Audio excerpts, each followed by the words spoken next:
عشق کا شین.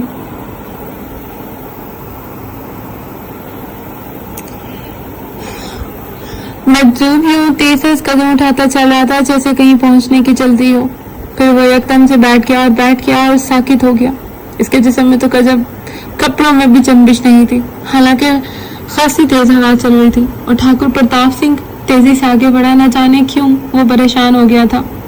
مجذوب اس سے کوئی 20 قدم دور تھا اور ٹھاکر اس کے پاس پہنچا اور اس کے آگے کی طرف پھیلے ہوئے ہاتھ کو چھو کر دیکھا.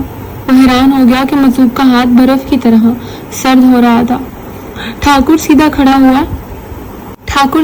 ہوا اور اس نے مجذوب کو غور سے دیکھا. اس کا دل تعصب سے بھر گیا.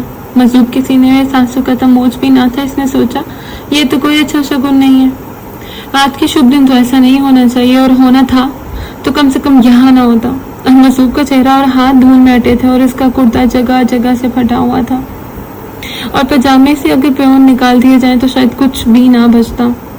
اس کے سر کے بالوں اور بڑی ہوئی داڑھی، بے ترتیب داڑھی میں نام کو بھی سیاہ بال نہیں تھا، لیکن اس کا چہرہ جوان تھا. بالکل اس پر بچوں کی سی معصومیت ہے اور اس کی آنکھیں بند تھی. ٹھاکر بڑا دبدبے والا آدمی تھا، لیکن اس چہرے کو دیکھ کر مرعوب ہو گیا. وہاں مرنے کے بعد بھی عجیب طرح کا جاہ جلال تھا. چہرے کا ایک ایک نقش ڈانٹتا گرجتا محسوس ہو رہا تھا، مگر اس کا جسم ڈھلکا ہو کیوں نہیں. یہ خیال آتے ہی اس نے ہاتھ بڑھا کر مجذوب کی پیشانی کو چھوا، لیکن وہ بھی برف کی طرح سرد تھی. پھر اگلے ہی لمحے اس نے سرد پیشانی میں جیسے بجلی کا بے حد طاقتور کرنٹ دوڑ گیا. ٹھاکر کو بہت شدید جھٹکا لگا. وہ بے ساختہ بلا ارادہ 2 قدم پیچھے ہٹ گیا، اور اس کے ہاتھ میں ایسی سوزش ہو رہی تھی جو جلنے پر ہوتی ہے. اس نے گھبرا کر ہاتھ کو دیکھا اور اسے یقین تھا کہ وہاں جلنے کا نشان ہوگا، مگر وہاں تو کچھ نہیں تھا. چند لمحوں کے لیے سوزش ختم ہو گئی اور اس کی گھبراہٹ بھی بتدریج دور ہو گئی. اسے یقین ہو گیا کہ مجذوب مرا نہیں بلکہ زندہ ہے، مگر اب وہ مجذوب کی طرف دیکھنا نہیں چاہتا تھا. اس طرف توجہ ہٹی تو اسے احساس ہوا کہ اندھیرا چھا رہا ہے، اور ابھی اس طرف آتے ہوئے اور اس نے دیکھا کہ سورج دیوتا اپنی کرنوں کی فوجیں سمیٹ کر دوسری طرف چڑھائی کرنے کے لیے جا رہا ہے، اور اب اس کے تاراج کیے ہوئے آکاش پر اس کے قدموں سے سرخ نشان بھی مٹے جا رہے تھے. اندھیرا کسی بڑے بانس کی طرح پر پھیلائے دھرتی پر اتلا چلا جا رہا تھا. نہ چاہتے ہوئے بھی ٹھاکر کی نظر مجذوب کے چہرے کی طرف اٹھی اور اس نے سوچا کہ واپس لوٹ جائے. وہ جو سمجھ کر آیا تھا وہ بڑا پر اسرار مجذوب وہ نہیں تھا، مگر دوسری طرح نظر میں اسے لگا کہ یہ وہی ہے، اور یہ عجیب معمہ تھا. اب ٹھاکر کا خیال تھا کہ وہ اپنی حویلی سے نکل کر کھیتوں سے گزر کر اسی طرف آیا ہی کیوں تھا. اس میں کوئی تگدو نہیں تھی کہ حویلی مہمانوں سے بھری تھی، باہر پکوان تیار ہو رہے تھے اور گاؤں بھر میں میلے کا سامان تھا. اسے تو وہاں موجود ہونا چاہیے تھا، مگر دل میں ایک لہر سی اٹھی اور وہ بہتا ہوا حویلی سے نکلا اور کھیتوں کی طرف چل دیا. اس کے قدم وہاں بھی نہیں رکے تھے اور اس نے بے اختیار بڑھ رہے تھے. اس وقت بھی اس نے سوچا کہ آخر وہ کہاں جا رہا ہے. اسے واپس جانا چاہیے، لیکن خواہش اور کوشش کے باوجود وہ خود کو روک نہیں سکا. قدم تھے کہ بہتے جا رہے تھے اور اس کی سمجھ میں نہیں آ رہا تھا وہ کہاں جا رہا ہے اور کیوں جا رہا ہے. اسے خوب یاد تھا کہ وہ سامنے غروب ہوتے ہوئے سورج کو دیکھ رہا تھا، اور پھر اچانک اسے وہ مجذوب دکھائی دیا.